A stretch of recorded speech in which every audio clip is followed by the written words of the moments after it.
रिवायती जंगें अब सिर्फ सरहदों या हथियारों से नहीं लड़ी जाती, बल्कि अब जंगें इंसानों के जहनों में लड़ी जाती हैं। और इस जदीद दौर की जंग का सबसे बड़ा हथियार है बयानिया यानी नैरेटिव। पाकिस्तान इस वक्त एक ऐसी बदतरीन बयानिया की जंग की लपेट में है। एक तरफ रियासत और इसके इदारे हैं जिनका अपना एक बयानिया है, और दूसरी तरफ हस्ब इख्तलाफ यानी अपोजिशन जमातें हैं जो एक बिल्कुल मुख्तलिफ कहानी अवाम के सामने रख रही है। इस जंग का मैदान रिवायती मीडिया से निकल कर अब इसके स्मार्टफोन्स यानी एक्स, फेसबुक और यूट्यूब तक फैल चुका है। आज की वीडियो में हम किसी की जानिबदारी किए बगैर बहुत आसान अल्फाज में ये समझेंगे कि रियासत और अपोजिशन के बयानिए कहाँ हैं, ये जंग कैसे लड़ी जा रही है और इस डिजिटल जंग का पाकिस्तान के आम शहरी पर क्या असर पड़ रहा है। आइए सबसे पहले समझते हैं कि रियासत या एस्टेब्लिशमेंट का बयानिया क्या है। पाकिस्तान का पूरा बयानिया 3 बड़े सुतूनों पर खड़ा है: मुल्की सलामती, मुआशी इस्तेकाम और कानून की बालादस्ती। रियासत का मौक़िफ़ है कि पाकिस्तान इस वक्त अंदरूनी और बैरूनी खतरात से घिरा हुआ है, और ऐसे में मुल्क को किसी भी किस्म के सियासी इंतशार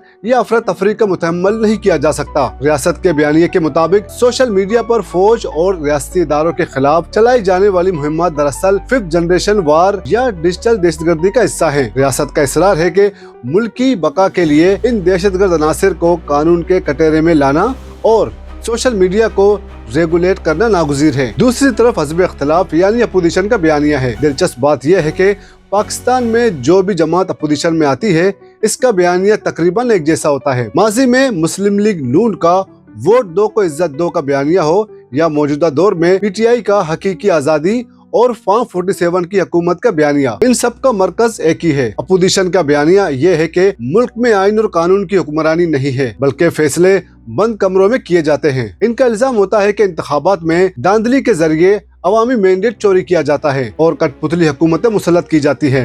अपोजिशन खुद को मजलूम और अवामी हकूक की अलमबरदार बनाकर पेश करती है, और इनका ये बयानिया होता है कि जब तक एस्टेब्लिशमेंट सियासत से दूर नहीं होगी, मुल्क तरक्की नहीं कर सकता। माजी में ये जंग सिर्फ टीवी चैनल्स के टॉक शोज तक महदूद होती थी, जहाँ रियासती दबाव के जरिए बयानिए को कंट्रोल करना आसान था। लेकिन अब सोशल मीडिया ने इस खेल को अक्सर बदल कर रख दिया है। आज अपोजिशन जमातें, खास तौर पर PTI, सोशल मीडिया और डिजिटल स्पेस को अपने बयानिए के लिए एक हथियार के तौर पर इस्तेमाल कर रही है। जब मेन स्ट्रीम मीडिया पर इनके रहनुमाओं या बयानियात पर पाबंदी लगती है, तो वो यूट्यूब, टिकटॉक और एक्स, ट्विटर के जरिए सेकंडों में अपना पैगाम लाखों लोगों तक पहुंचा देते हैं। रियासत ने भी इसका जवाब देने के लिए अपने डिजिटल असासे मुतहर्रिक किए हैं। इंटरनेट की रफ्तार कम करना, फायरवॉल लगाना और मखसूस एप्स पर पाबंदी लगाना इस बयानिए की जंग को जीतने और मालूमात के भाव को कंट्रोल करने की कोशिश है। इस बयानिए की जंग में सच सबसे पहले कुर्बान होता है। दोनों तरफ से ऐसे हथियार इस्तेमाल किए जा रहे हैं जो मुआशरे को दीमक की तरह चाट रहे हैं। फेक न्यूज, दोनों जानिब से सस्ती शोहरत और मुखालिफ को नीचा दिखाने के लिए झूठी वीडियोस, ऑडियोज और तस्वीर वायरल की जाती है। मुआशरे को हम और वो, अस एंड देम में तकसीम कर दिया गया है। अगर आप रियासत के बयानिए पर सवाल उठाएंगे तो आपको गद्दार कहा जाता है, और अगर आप अपोजिशन के बयानिए से इख्तिलाफ करें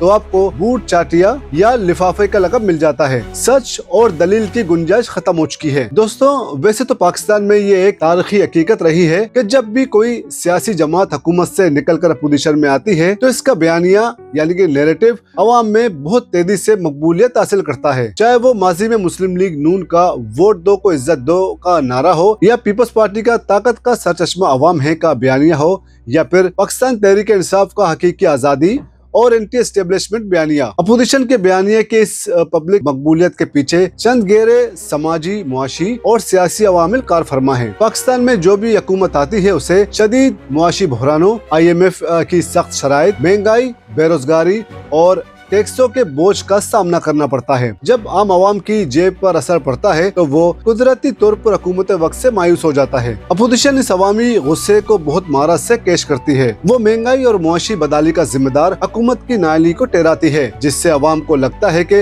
अपोजिशन इनके दिल की बात कर रही है। व्यूअर्स, आमतौर पर पाकिस्तानी अवाम की नफ्सियात में मजलूम के लिए कुदरती हमदर्दी पाई जाती है। जब अपोजिशन रहनुमाओं पर मुकदमात बनते हैं, इन्हें जेलों में डाला जाता है या इनके मीडिया ब्लैकआउट किए जाते हैं, तो वो खुद को सियासी इंतकाम का शिकार और मजलूम बनाकर पेश करते हैं। अवाम को ये बावर कराया जाता है कि चूँकि ये रहनुमा इनके हकूक की जंग लड़ रहा है, इसलिए सजा दी जा रही है। यही मजलूमियत कार्ड वोटर्स को जज्बाती तौर पर जोड़ देता है। पाकिस्तान की सियासी तारीख में एस्टेब्लिशमेंट का किरदार हमेशा से ज़ेर बेस रहा है। जब अवाम ये देखते हैं कि इनके मुंतखब करदा वज़ीर आज़म को मुद्दत पूरी नहीं करने दी जा रही या पीछे से कोई और निज़ाम चलाया जा रहा है, तो इनमें एक खामोश गुस्सा जन्म लेता है। अपोजिशन जमातें इस गुस्से को जबान देती हैं। वो एस्टेब्लिशमेंट की सियासी मुदाखलत को निशाना बनाती है और अवामी हकमियत का नारा लगाती है। ये बयानिया खास तौर पर पढ़े लिखे मुतवसत तबके, मिडिल क्लास और नौजवानों में बहुत मकबूल होता है, जो मुल्क में हकीकी जमहूरियत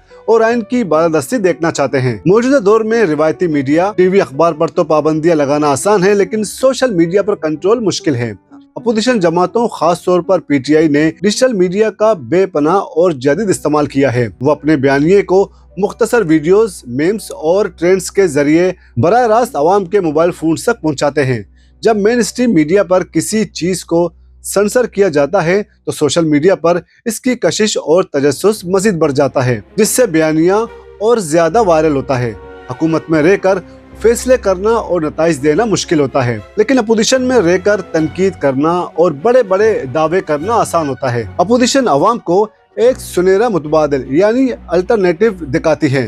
हम आएंगे तो ये सब कुछ ठीक कर देंगे। अवाम जो मौजूदा निज़ाम से तंग आ चुके होते हैं, वो इस नई उम्मीद और तब्दीली के वादे पर यकीन करने के लिए तैयार हो जाते हैं। नाजरीन, ये भी एक तल्ख हकीकत या तसाद मुल्की तारीख का हिस्सा है कि पाकिस्तान में जो बयानिया अपोजिशन में मकबूल होता है, हुकूमत में आते ही वो जमात खुद इस बयानिए को पसे पुश डाल देती है। वो कल तक एंटी एस्टेब्लिशमेंट था, वो इक़्तिदार के खातिर एस्टेब्लिशमेंट के साथ डील कर लेता है, और जो कल तक महंगाई पर रो रहा था, वो हुकूमत में आकर पिछली हुकूमतों पर मलबा डालना शुरू कर देता है। यही वजह है कि पाकिस्तान में बयानियों की मकबूलियत का ये चक्कर यानी कि साइकिल मुसलसल चलता रहता है। दोस्तों, इस बयानिया की जंग में जीत चाहे किसी की भी हो, नुकसान सिर्फ और सिर्फ पाकिस्तान का हो रहा है। जब रियासत और अपोजिशन एक दूसरे को मुकम्मल तौर पर खत्म करने पर तुल जाए तो मुल्क में सियासी इस्तेकाम कभी नहीं आ सकता, और जब तक सियासी इस्तेकाम नहीं होगा, मैशियत कभी ठीक नहीं होगी। इसका हल क्या है? हल सिर्फ एक ही है, डायलॉग और नेशनल कंसेंसस। रियासत को ये तस्लीम करना होगा कि तनकीद गद्दारी नहीं होती और अवाम की आवाज को ताकत से नहीं दबाया जा सकता, और अपोजिशन को भी ये समझना होगा कि इदारों को हद से ज्यादा निशाना बनाना मुल्क की सलामती के लिए खतरनाक साबित हो सकता है। सबको आइन के दायरे में रहकर काम करना होगा। एक आम शहरी के तौर पर हमारी जिम्मेदारी ये है कि हम किसी भी बयानिए का अंधाधुंध हिस्सा ना बने और खबर की तस्दीक करें और जज्बात के बजाय अकल से फैसला करें। आप इस बयानिए की जंग को किस नजर से देखते हैं? क्या आपको लगता है कि सोशल मीडिया पर पाबंदी लगाकर रियासत ये जंग जीत सकती है? अपनी राय नीचे कमेंट सेक्शन में जरूर बताएं। अगर आपको ये तफसीली तज्जिया पसंद आया हो तो वीडियो को लाइक करें, चैनल को सब्सक्राइब करें और अपने दोस्तों के साथ शेयर करें। अगली वीडियो तक के लिए इजाज़त दीजिए। अल्लाह हाफिज।